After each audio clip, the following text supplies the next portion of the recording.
យើងខ្ញុំសូមជម្រាបសួរដល់អ្នកទស្សនាទាំងអស់គ្នាដែលបានតាមដាននៅកម្រងឯកសារវីដេអូមួយនេះកម្រងវីដេអូឯកសារនេះយើងនឹងនាំអ្នកទាំងអស់គ្នាមកស្គាល់នៅព្រះរាជដំណាក់ព្រះបរមរតនកោដ្ឋដែលមានទីតាំងនៅលើភ្នំគិរីរម្យភ្នំគិរីរម្យឬត្រូវបានស្គាល់ថាជាក្រុងជូឡុងក្នុងសម័យសង្គមរនិយមគឺជាទីតាំងដែលមានតម្លៃមិនអាចកាត់ថ្លៃបានទាំងផ្នែកធម្មជាតិនិងផ្នែកសំណង់បេតិកភណ្ឌផងដែរសំណង់ដែលលេចធ្លោជាងគេក្នុងតំបន់នេះគឺព្រះរាជដំណាក់ព្រះករុណាព្រះបាទសម្ដេចព្រះនរោត្តមសីហនុព្រះបរមរតនកោដ្ឋជាសំណង់ឆ្លុះបញ្ចាំងពីភាពច្នៃប្រឌិតនិងសិល្បៈនៃការរួមបញ្ចូលគ្នារវាងស្ថាបត្យកម្មសម័យទំនើបជាមួយនឹងបរិស្ថានធម្មជាតិសំណង់ស្ថាបត្យកម្មមួយនេះមានអាយុកាលជិត1សតវត្សទៅហើយហេតុដូចនេះហើយទើបថ្ងៃនេះយើងសូមយកស្ថាបត្យកម្មព្រះរាជដំណាក់ព្រះបរមរតនកោដ្ឋដែលមានទីតាំងបច្ចុប្បន្ននៅលើភ្នំគិរីរម្យនៅជិតវិទ្យាស្ថានជាតិគិរីរម្យខេត្តកំពង់ស្ពឺនិងមានចម្ងាយ124គីឡូម៉ែត្រនៅឈៀងទិសនិរតីនៃទីក្រុងភ្នំពេញជាទីតាំងសិក្សា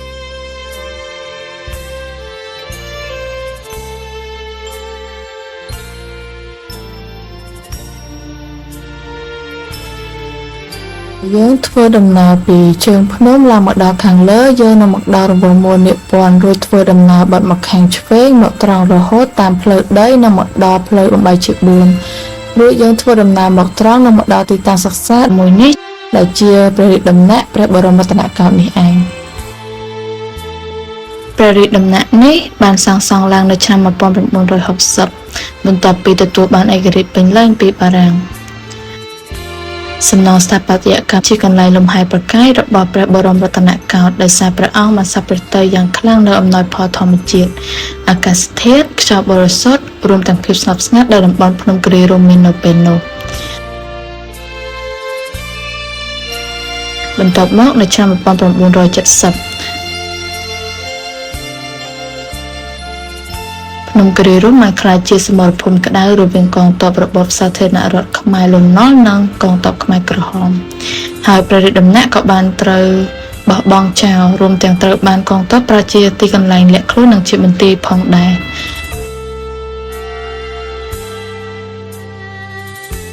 រហូតមកដល់ឆ្នាំ1975ដល់ឆ្នាំ1979នៅជំនាន់ប្រល័យពូជសាសន៍ប៉ុលពតទីកន្លែងនេះត្រូវបានគេជឿថាជាកន្លែងលាក់ទ្រព្យសម្បត្តិមានតម្លៃនានាដោយសារសំណង់ស្ថាបត្យកម្មមួយនេះមានបង្កប់នៅឃ្លាំងជាន់ក្រោមដីផងដែរ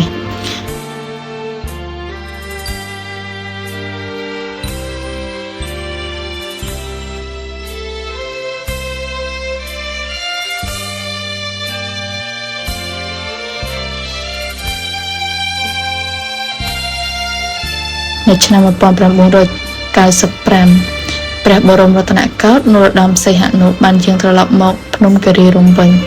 ដើម្បីបើកសម្ពោធឧទ្យានជាតិជាផ្លូវការសំណង់ព្រះរាជដំណាក់មួយផ្នែកត្រូវបានជួសជុលនិងប្រើប្រាស់ជាមជ្ឈមណ្ឌលព័ត៌មានសម្រាប់ភ្ញៀវទេសចរបច្ចុប្បន្នព្រះរាជដំណាក់ព្រះបរមរតនកោដ្ឋនៅគិរីរម្យនេះក៏សល់ជាសំណង់ស្ថាបត្យកម្មវាមានទ្រង់ទ្រាយល្អនិងជាទីកន្លែងប្រវត្តិសាស្ត្រសម្រាប់ការសិក្សានានាវាមានតម្លៃខ្ពស់ទាំងផ្នែកប្រវត្តិសាស្ត្រស្ថាបត្យកម្មនិងទេសចរណ៍ហើយនៅតែជាកន្លែងទាក់ទាញសម្រាប់ភ្ញៀវទេសចរជាច្រើនផងដែរ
គារត្រូវសាងសង់ឡើងតាមលំដាប់នៃការប្រមូលផ្ដុំសមាសធាតុស្ថាបត្យកម្មដែលចាប់ផ្ដើមពីគ្រឹះក្រោមរហូតដល់ជាន់ក្រោមដីដែលជាមូលដ្ឋានសម្រាប់ទ្រទ្រង់សំណង់ទាំងមូល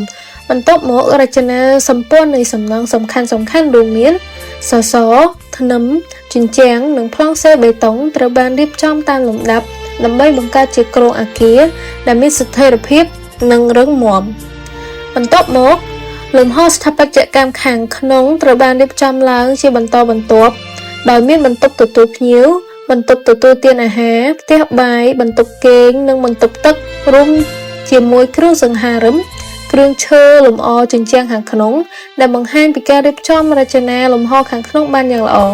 និងត្រឹមត្រូវទៅតាមមុខងារប្រើប្រាស់របស់អគារផងដែរបន្ទាប់ពីលំហខាងក្នុងត្រូវបានបញ្ចប់ធាតុនៃស្ថាបត្យកម្មខាងក្រៅរួមមានទ្វារបង្អួចគ្រោងដំបូលនិងក្បឿងដំបូលត្រូវបានរៀបបន្ថែមដើម្បីបំពេញទម្រង់អគារឲ្យមានភាពពេញលេញនិងបង្ហាញអត្តសញ្ញាណស្ថាបត្យកម្មក្នុងនោះការរៀបចំបរិបទជុំវិញអគាររួមមានសួនច្បារផ្លូវចូលត្រូវបានបញ្ចូលដើម្បីបង្កើតជាទំនាក់ទំនងរវាងស្ថាបត្យកម្មនិងបរិស្ថានធម្មជាតិជុំវិញបើក្រឡេកមើលជុំវិញព្រះរាជដំណាក់ទាំងមូលវិញគឺមានបរិយាកាសស្ងប់ស្ងាត់និងពោរពេញទៅដោយធម្មជាតិជុំវិញហុំព័ទ្ធទៅដោយព្រៃស្រល់ដែលមានដើមស្រល់ធំៗជាច្រើនផ្ដល់នូវម្លប់ត្រឈឹងត្រឈៃនិងធ្វើឲ្យបរិយាកាសត្រជាក់ខណៈផ្ទៃដីជុំវិញមានវាលស្មៅដុះនិងព្រមទាំងមានទីធ្លាធំទូលាយផងដែរអគារត្រូវបានលើកខ្ពស់ពីដីដោយមានខឿនទប់ដីជាថ្នាក់ធ្វើពីថ្មភ្នំដែលជួយការពារនៅសំណើមនិងបង្កើនភាពរឹងមាំដល់សំណង់គ្រប់ជ្រុងនៃអគារត្រូវបានរចនាឡើងធ្វើយ៉ាងណាឲ្យទាក់ទាញនូវខ្យល់និងពន្លឺធម្មជាតិឲ្យបានច្រើនដោយការប្រើនូវទ្វារបង្អួចច្រើននិងធំនៅផ្នែកខាងមុខមានរានហាលជាមួយនឹងបង្កាន់ដៃបេតុងដែលលាតសន្ធឹងលយទៅមុខមានយ៉រដែលបើកលំហសម្រាប់អង្គុយលេងនិងមានសសរមូលសម្រាប់ទ្រទ្រង់នៅដំបូលផងដែរផ្ទៃជញ្ជាំងខាងមុខត្រូវបានរៀបដោយឥដ្ឋប៉ាន់ក្រហមលាយជាមួយនឹងថ្មភ្នំដែលបន្ថែមនូវសោភ័ណភាពទៅឲ្យផ្ទៃអគារនិងបង្ហាញពីការប្រើប្រាស់សម្ភារៈក្នុងតំបន់នោះទៀតផង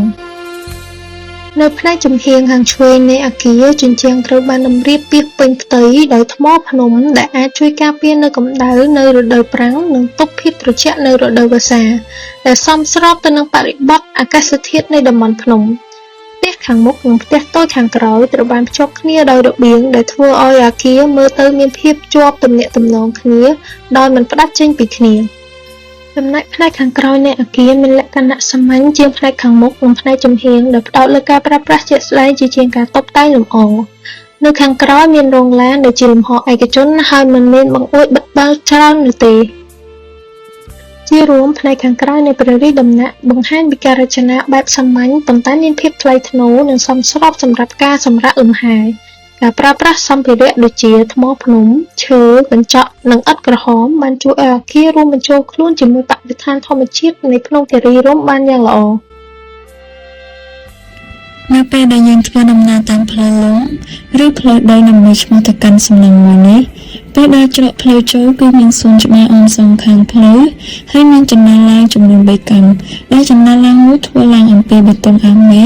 ហើយផ្ទៃខាងលើជាបេតុងលាងឬថ្មខាត់ដែលមានគ្រាប់ថ្មទូលល្អិតដើម្បីការពារការរអិលហើយមានពណ៌ប្រផេះអុកខ្មៅដែលជាពណ៌ធម្មជាតិនៃថ្មនិងស៊ីម៉ង់ពេលដើរឡើងច្រកចូលមានរានហាលដ៏ធំល្វឹងល្វើយមួយដែលលំហនេះមានតួនាទីជាផ្លូវដើរចូលនៃបរិវេណផ្ទះនិងជាកន្លែងសម្រាកព្រមទាំងជួយបង្កើនការភ្ជាប់ទំនាក់ទំនងរវាងអគារ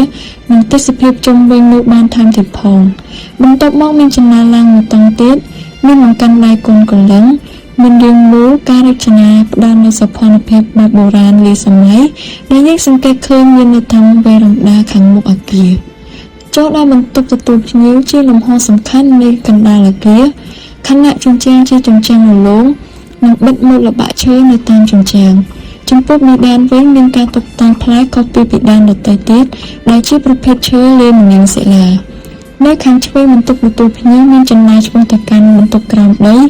ហើយនៅជាប់ចន្លាឆ្ពោះទៅកាន់បន្ទប់ក្រោមដីនោះមានបន្ទប់គេង2ដែលក្នុងបន្ទប់គេង1មានបន្ទប់ទឹក1